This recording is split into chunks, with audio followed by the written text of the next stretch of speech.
So, there's my new Kichler lighting fixture. First time that I ever wired up a light. There was no existing fixture here at all. I ran it off an outlet over here.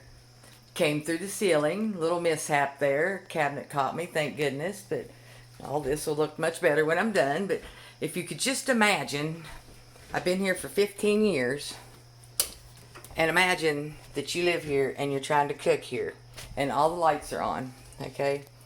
But your back's to them, so you can't see to cook. But watch this. Come on. Look at that. Is that not a giant difference? And all because of this light that I've wanted for 15 years. And Kichler Lighting made that happen for me. Isn't it awesome?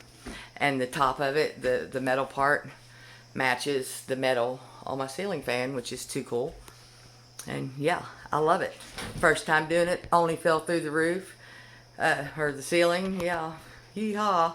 But yeah, I love it. Don't y'all just love it? Look. It's big too.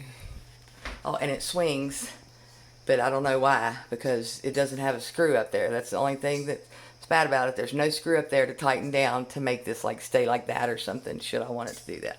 It just swings for no good reason. But yeah, other than that, it's perfect. Love it.